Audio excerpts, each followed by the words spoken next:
By the time her husband laughed at her family, the private jet carrying her father was already descending over the Rhode Island coast. The crystal chandeliers of the Newport Maritime Charity Gala trembled softly above the ballroom, scattering gold across white roses, polished silverware, and faces trained to smile without warmth. Talia Monroe Whitlock stood beside her husband in a silver dress that had no diamonds, no dramatic train, no need to announce itself. It moved with her quietly, like moonlight over water. Around her, women in designer gowns spoke in careful little storms, comparing summer homes, foundation boards, and children accepted into schools where names mattered almost as much as grades. Beyond the tall windows, the harbor blinked with yacht lights, and the Atlantic wind pressed gently against the glass as if trying to warn her. Brennan Whitlock, billionaire, hotelier, and the kind of man whose last name opened doors before his hand touched the handle, held a champagne flute between two fingers and wore the charming smile the newspapers loved. He was handsome in a cold, practiced way tonight, his white dinner jacket perfectly tailored, his blonde hair touched by the chandelier glow, his blue eyes moving from donor to donor as if every person in the room were a number on a balance sheet. Talia had once believed those eyes softened only for her. She had once believed that when he promised, "You'll never have to feel small beside me," he meant it for every room, not only the easy ones. If you are listening to this somewhere quiet tonight, maybe in your car after a long day, maybe in your kitchen with the lights low, or maybe alone when the world feels too loud, right where you are and what your heart is carrying, because some stories do not begin with shouting. Some begin with a woman standing very still, realizing the person who should have protected her silence had become part of the noise. At the head table, Celeste Whitlock leaned forward, pearls glowing against her throat, her smile sweet enough to hide the blade inside it. "Talia, dear," she said, loud enough for the donors nearby to turn, "remind us again what your people do back in Georgia." The question floated across the linen like a lit match. Talia placed her glass down with care. "My father works in aviation," she said softly, "and my mother helped build schools." A few people nodded with polite misunderstanding. Someone smiled as if she had said janitor. Someone else looked away. Brennan could have corrected the room. He could have taken her hand. Instead, he gave a small laugh, smooth and careless, and said, "They're good people, just not exactly built for a room like this." The table chuckled. Not loudly. That would have been kinder. It was the quiet kind of laughter, the expensive kind, the kind that leaves no fingerprints but still bruises the soul. Talia turned her wedding ring once around her finger. Outside, far beyond the harbor lights, a jet crossed the darkening sky. For 3 years, Talia had learned the language of rooms like this, not the words, but the pauses. She knew when a smile meant welcome and when it meant inspection. She knew when a compliment was a velvet rope, soft to the touch, but still meant to keep her outside. The Newport ballroom glittered around her with old money confidence, oil portraits on cream walls, string music floating above the murmur of donors, waiters carrying trays of scallops and sparkling cider through paths no one seemed to notice. Talia noticed. She always noticed the people a room trained itself not to see. A young server near the dessert table struggled with a tray of crystal glasses, his face tight with embarrassment after one glass tipped and rolled against the linen. Before anyone could scold him, Talia stepped away from Brennan and steadied the tray with both hands. "You are all right," she whispered, her voice warm enough to give him back his breath. "Take your time." The boy nodded, grateful, and for a moment, the world felt simple again. Kindness asked for no invitation. Kindness needed no last name. Brennan saw it from across the room, and something flickered in his expression, something old and almost tender. That was the woman he had fallen in love with in Atlanta, at a community scholarship luncheon where she had stayed after everyone else left, helping stack chairs in a navy dress and worn flats. He had asked why she was still working when the event was over, and she had smiled without looking impressed by his suit. Because the people who clean up after generosity deserve generosity too. That sentence had followed him for weeks. He had pursued her with flowers, dinners, quiet phone calls, and eventually a promise that his world would never swallow hers. In the beginning, he had kept that promise. He had driven with her through Georgia back roads, eaten peach cobbler from her mother's kitchen, and listened as her father spoke about weather, engines, and the dignity of building something with your hands. Grant Monroe had worn a denim shirt that day and said very little, but his silence had weight. Brennan had mistaken that humility for limitation. Perhaps that was where the trouble began. Now, under the chandeliers, Celeste watched Talia help the server and sighed as if compassion were a breach of etiquette. "She has such a serviceable heart," she murmured to the woman beside her. Brennan heard it. Talia heard it too. But only Talia lowered her eyes, not in shame, in restraint. She had been raised to understand that not every insult deserved a scene. Some deserved memory. The first time Brennan brought Talia to Newport, the ocean had been gray and restless, and the Whitlock estate had looked less like a home than a museum that expected apologies from anyone who entered. It sat on a cliff above the water, all limestone columns, iron gates, and windows tall enough to make a person feel small before they even stepped inside. Celeste had greeted Talia in the foyer with a kiss that never touched her cheek and eyes that traveled from her curls to her shoes in one polished sweep. "How brave," she had said, looking at Talia's simple suitcase. "Traveling so lightly."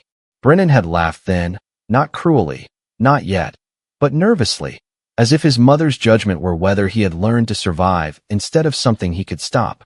Talia remembered standing beneath a portrait of Brennan's great-grandfather, a railroad baron with marble eyes, while Brennan introduced her to relatives who spoke about legacy as though kindness were too new to be trusted. That weekend had been the beginning of a slow education. She learned that Celeste corrected people with silence before she used words. She learned that Brennan's cousins asked where she went to school before they asked what she believed in. She learned that when old families said interesting, they often meant unacceptable. Still, she tried. She wrote thank you notes after dinners where no one thanked her for coming.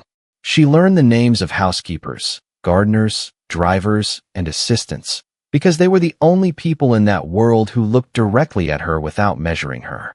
She stood beside Brennan at ribbon cuttings and winter galas, smiling while photographers angled her into the edge of the frame. At home, in their Manhattan penthouse, Brennan could be different. He would loosen his tie, set his phone face down, and ask about her day as if nothing mattered more than the answer. Some nights, he would rest his forehead against hers in the kitchen light and whisper, "I know they can be difficult." But he never said, "I will not let them be cruel." There was a difference, and over time, that difference became a room between them. Now, back in the Newport ballroom, Talia felt that room widen with every quiet laugh around the table. Brennan stood close enough for his sleeve to brush hers, yet far enough away to feel unreachable. Celeste raised her glass, satisfied. The quartet began a softer song, and Talia finally understood that wealth had not changed her husband. It had revealed the places where courage had never been built.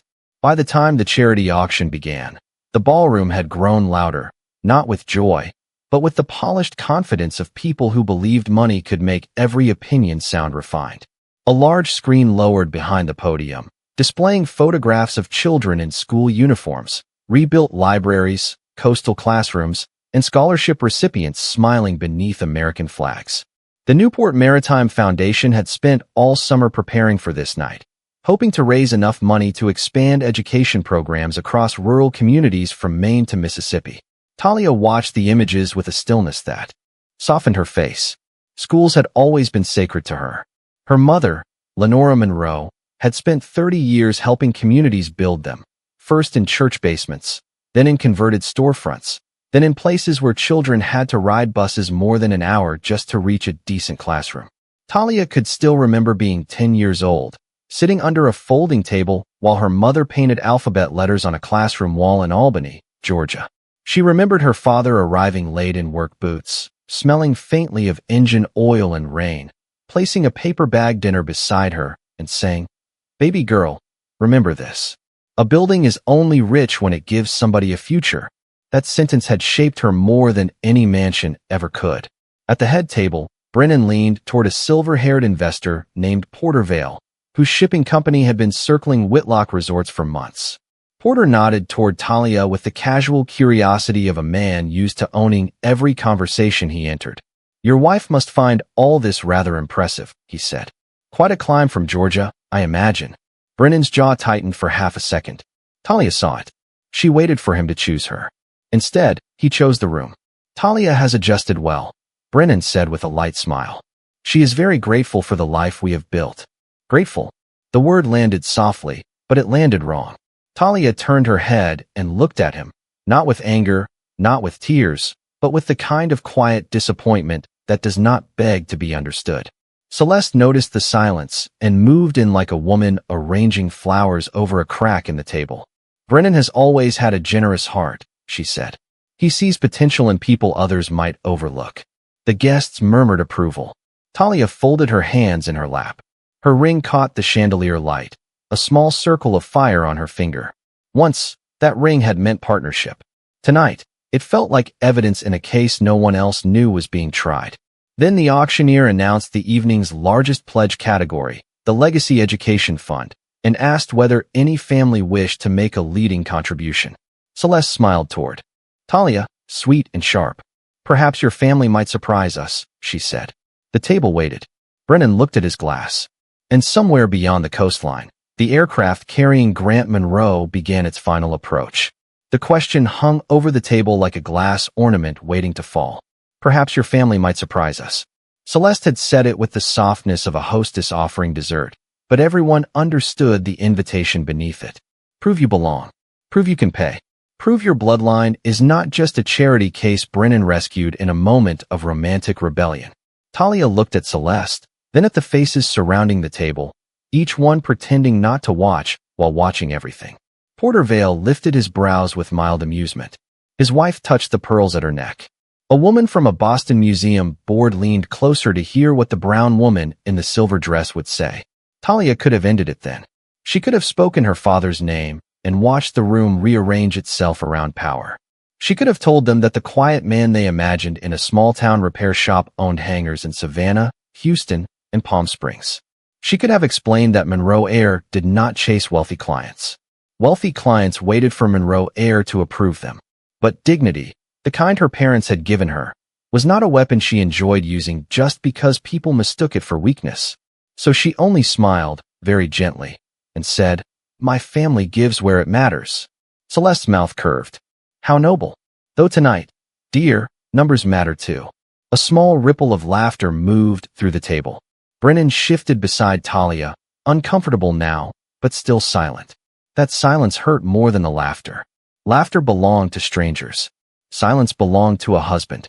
The auctioneer, sensing tension but trained to keep the evening beautiful, cleared his throat and continued with the pledge announcements. $50,000 from a real estate family in Connecticut.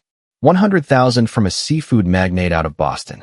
$250,000 from the Vale Foundation, which earned polite applause and a satisfied nod from Porter. Then came the pause. The moment when the room expected Brennan Whitlock to stand, smile, and save the night with a number impressive enough to remind everyone why his family name still mattered. Celeste touched her son's sleeve. "Brennan," she whispered, though the table heard it. This would be the right moment. Brennan rose slowly, buttoning his white dinner jacket. The spotlight caught him at once, obedient as everything else in his life seemed to be. He thanked the foundation, praised the mission, spoke about opportunity in polished sentences that sounded generous without costing too much emotion. Talia listened, hands folded, heart quieting into something colder than sadness. Then Porter called from the table, voice smooth with mischief. "And perhaps your wife's side will match it one day." The room chuckled again. Brennan looked down at Talia. He should have stopped there. He should have remembered the girl in Atlanta stacking chairs long after donors left. He should have remembered the Georgia kitchen, Lenora's peach cobbler, Grant's careful silence, and Talia's hand in his under a sky full of summer heat. Instead, he smiled the smile of a man trying to belong to the wrong people. "Let us not embarrass them," he said into the microphone, light enough for the room to treat it as a joke. "They are good people, just not our kind of people." The laughter was softer this time, because even the cruel could feel when a line had been crossed. Talia did not move at first. Her face remained composed, almost luminous beneath the chandelier glow. Then her thumb touched the ring on her left hand, turning it once, twice, as if listening to the last small sound of a promise breaking. Brennan's smile faded when he saw her eyes. Not angry, not pleading. Finished. She stood with such grace that several people instinctively made room before they understood why. The silver fabric of her dress whispered against the floor. She looked at Brennan, and her voice, when it came, was low enough to be private and clear enough to reach everyone who mattered. Thank you for finally telling me where I stand. No one laughed after that. The quartet kept playing, but the music suddenly sounded too delicate for the room. Talia removed no mask, raised no accusation, made no scene for gossip to feast on. She simply took her small clutch from the table, nodded once to the stunned server she had helped earlier, and walked toward the balcony doors. Behind her, Brennan stepped down from the podium as if waking from a dream he had ruined with his own mouth. Talia, he said, but her name did not stop her. Outside, the Atlantic wind met her like truth. She stood above the harbor, beneath a sky deepening into navy blue, and took her phone from her clutch. For the first time in years, she called her father not as the daughter who wanted to prove she could stand alone, but as the woman who had finally decided she no longer needed to stand unprotected. When Grant Monroe answered, his voice was calm, warm, familiar. Baby girl. Talia closed her eyes. One breath, then another. Daddy, she said softly, I think it is time. The wind on the balcony was cold enough to clear the last trace of humiliation from Talia's skin. Below her, Newport Harbor glittered with the calm arrogance of expensive boats, their white hulls rocking gently against dark water, their owners laughing somewhere inside warm cabins where no one had ever been asked to prove they deserved the light. Behind the glass doors, the gala continued in broken rhythm. Music played. Silverware chimed. Voices rose and fell too carefully, as if the whole ballroom were pretending not to wonder whether Brennan Whitlock's wife had just walked out of his world for good. Talia kept the phone pressed to her ear, her silver dress moving softly in the ocean breeze. Tell me what happened, Grant Monroe said. He did not sound surprised. That was the mercy and the ache of fathers who know their daughters too well. Talia looked through the glass and saw Brennan standing near the podium, one hand at his side, his face pale beneath the lights. Celeste was speaking to him quickly, her smile still pinned in place for the guests, but her eyes were sharp with warning. Damage control, reputation control, everything except heart control. He laughed at us, Talia said. Her voice did not break, and somehow that made the words heavier. Not because he hates me. I almost wish it were that simple. He laughed because the room expected him to, and he was too afraid to disappoint people who never loved him properly. On the other end, Grant was silent for a moment. Talia could hear a faint engine hum behind him, low and steady, like thunder kept inside metal. Baby girl, he said at last, I am already in the air. Talia closed her eyes. For the first time that night, her breath caught. You knew? Your mother knew before I did, he replied gently. She heard your voice this morning and told me to keep the aircraft ready. A small, wounded smile touched Talia's mouth. Lenora Monroe had always been able to hear storms before they reached the roof. I did not want to use your name, Talia whispered. I wanted my marriage to be mine, not Monroe Air, not the foundation, not what people think money means. I know, Grant said, and that is why I let you choose silence as long as silence protected your peace. But silence is not meant to become a cage. Inside the ballroom, Brennan finally moved toward the balcony doors. He stopped when he saw Talia speaking into the phone. Perhaps it was the way she stood, no longer wounded, no longer waiting, but centered in herself like a woman who had remembered the ground beneath her own feet. He lifted one hand, asking through the glass for permission to come out. Talia looked at him for a long second, then turned away toward the harbor. Permission, she had learned, was not owed to the person who had failed to give protection. Where are you landing? She asked her father. T.F. Green is too far for tonight, Grant said. We are coming into Newport State Airport. 20 minutes. My legal team is with me, and so is Mara from the foundation. Talia opened her eyes.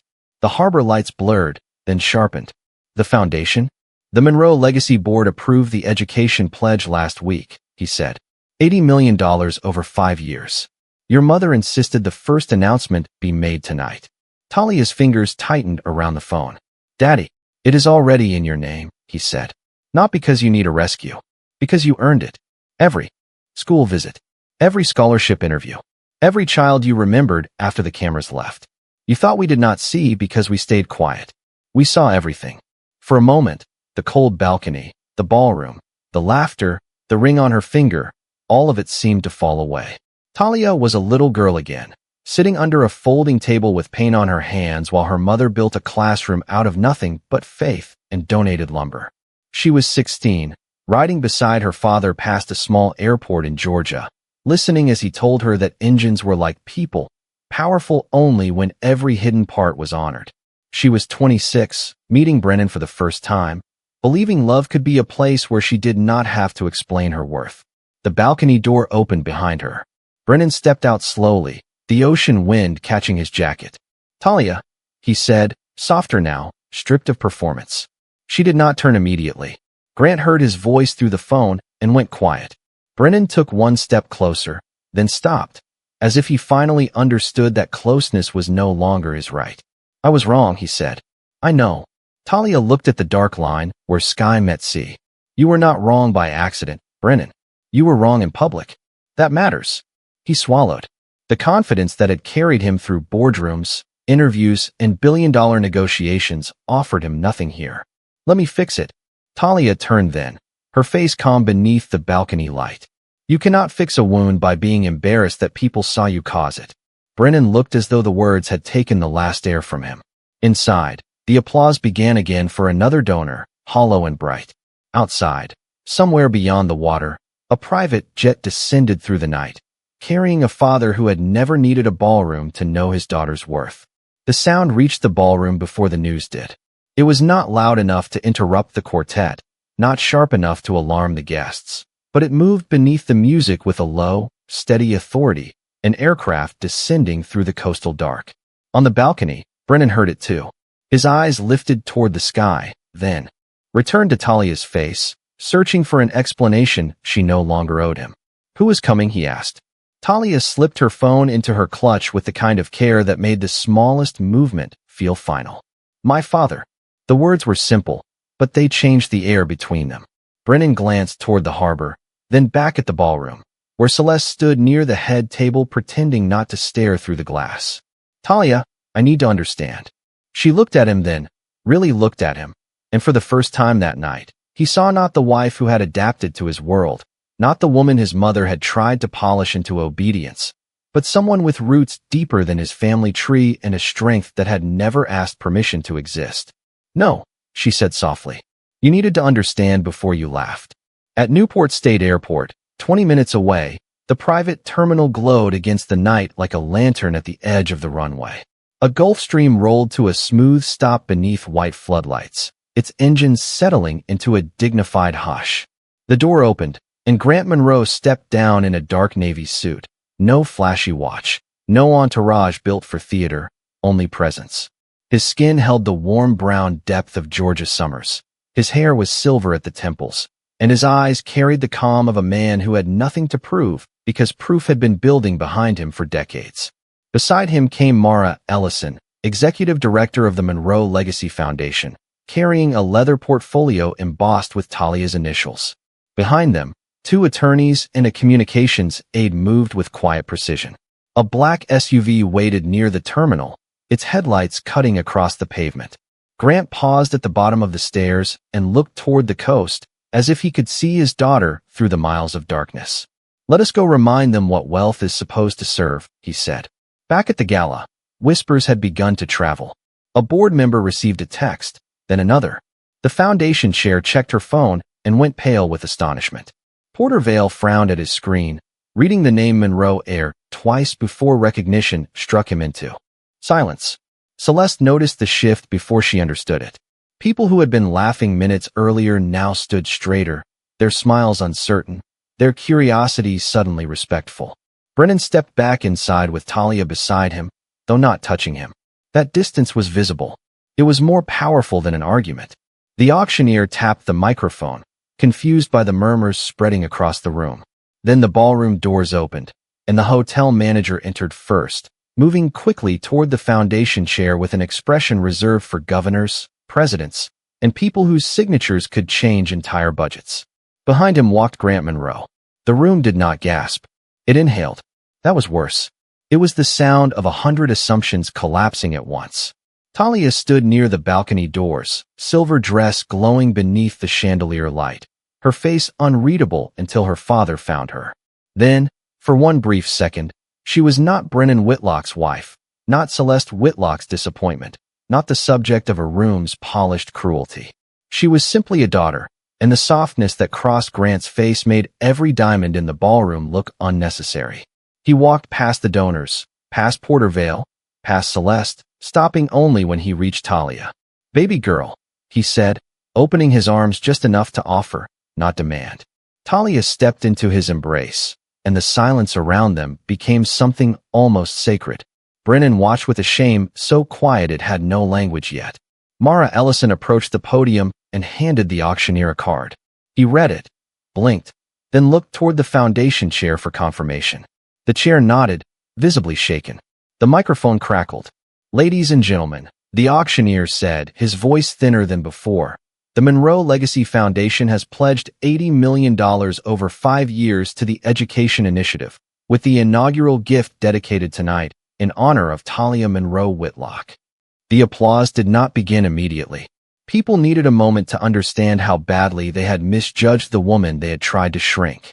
Then the room erupted, not with warmth, but with panic disguised as admiration. Grant released his daughter and turned toward the guests. His voice was calm, but it carried farther than the microphone ever could. "My daughter was never poor," he said. "She was raised not to worship wealth." For a moment, the applause sounded like rain against glass, polished, necessary, and too late.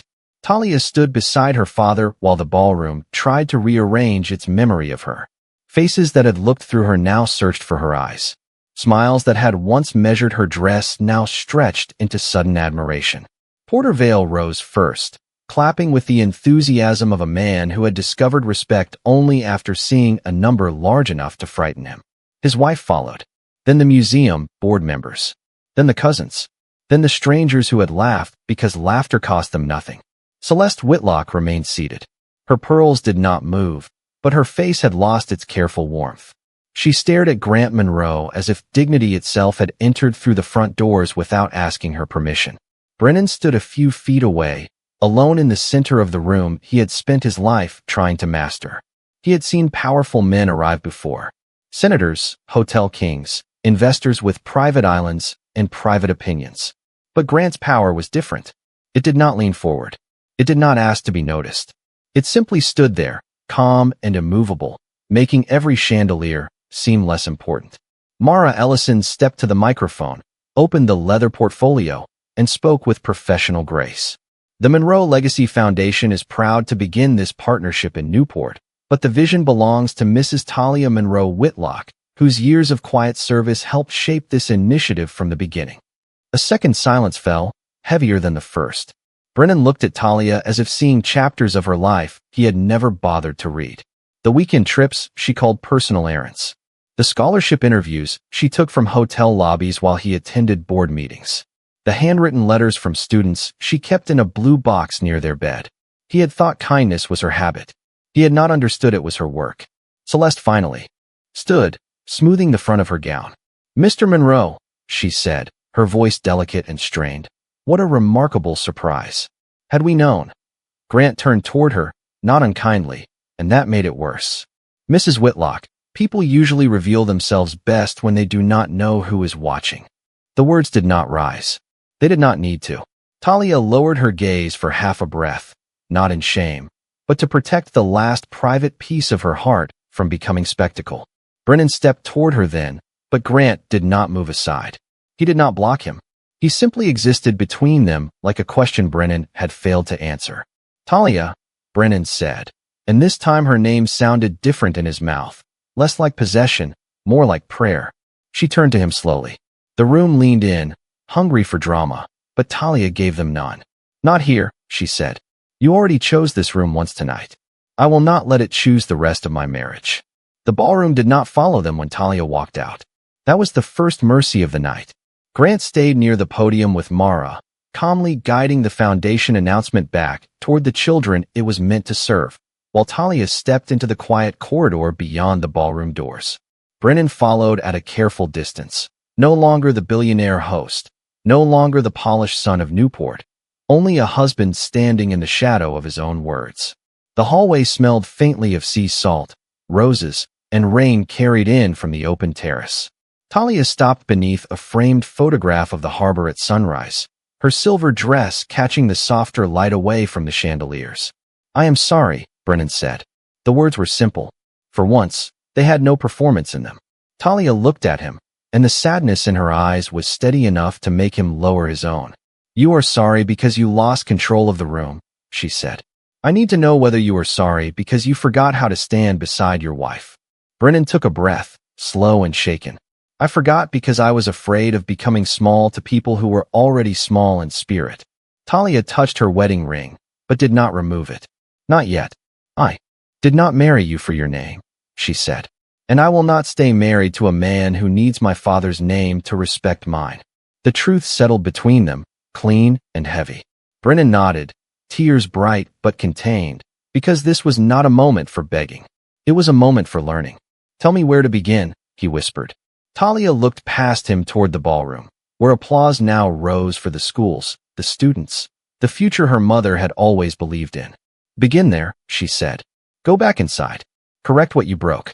Not as my savior, as my husband." Minutes later, Brennan Whitlock stood before the same guests who had laughed with him, and his voice carried without charm, without polish, without escape. He named his mistake. He honored Talia's family. He apologized not for the scandal, but for the shame he had allowed. And when Talia re-entered beside her father, she did not smile for the room. She smiled for herself, small and quiet, because dignity had returned to its rightful owner. In the end, Talia did not ask for applause. She only asked Brennan to return to the room and tell the truth without hiding behind charm. If you were standing where she stood, wounded but still holding the door open for change, would you give someone a chance to rebuild trust after they failed you in public? Share what your heart would choose in that quiet moment.